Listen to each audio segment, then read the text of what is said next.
Hey guys, welcome back to Cereal at Midnight. I've got a quick review for the movie The Beast Within, which is a small budgeted English folk horror film.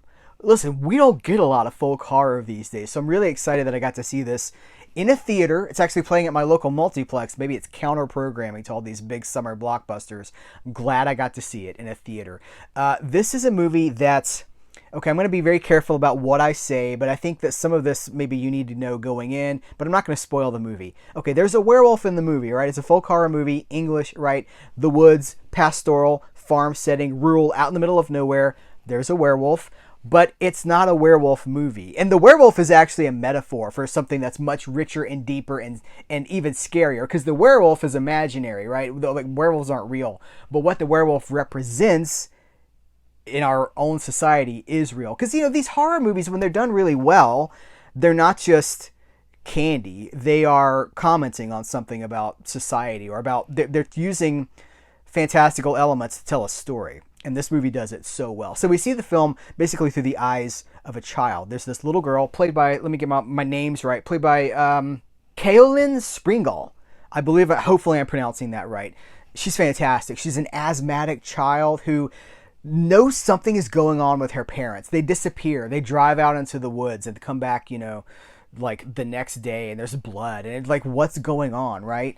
And it's really Kit Harrington is the dad. I should mention that Kit Harrington from Game of Thrones, Jon Snow, plays the father in this movie, and he is incredible because he's very mercurial.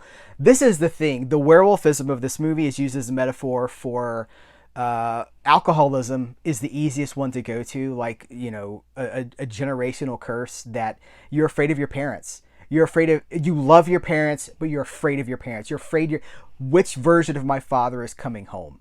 That's in this movie, and it's incredibly well done. And Kit Harrington plays, like, sometimes you're like, oh, he's so charming, and then other times he's terrifying. So Ashley Cummings plays the mother. And James Cosmo, a lot of us saw James Cosmo for the first time, in America at least, in Braveheart.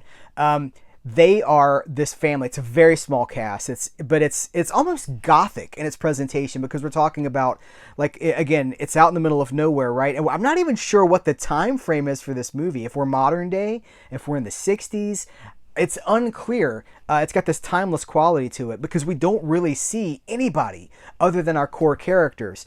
And there's this idea of, like, this big house, this big estate that has been passed down for hundreds of years, right? So it's got this gothic thing, like, once this was a happy place, now it's in decay, or it's in decline. Gothic themes, but it's not a romance. It's something different. And the filmmakers behind this, I was not familiar. So it's directed by Alexander J. Farrell, and it's written by Greer Ellison and the director, Alexander J. Farrell. Really, really great script. It lulls you into sort of a safe state, even though you're never safe. Nobody's ever safe, but it lulls you into these quiet places. And when it gets intense, my Lord, you guys, it gets so intense. The movie for me has maybe one scene too many at the end. I always think, I can tell when I think a movie should cut and we should fade to black and that should be it. This one does that, and then it keeps going. That's a common complaint for me, because I'm like, oh, no. You don't need to explain that. You should have just ended it right back there.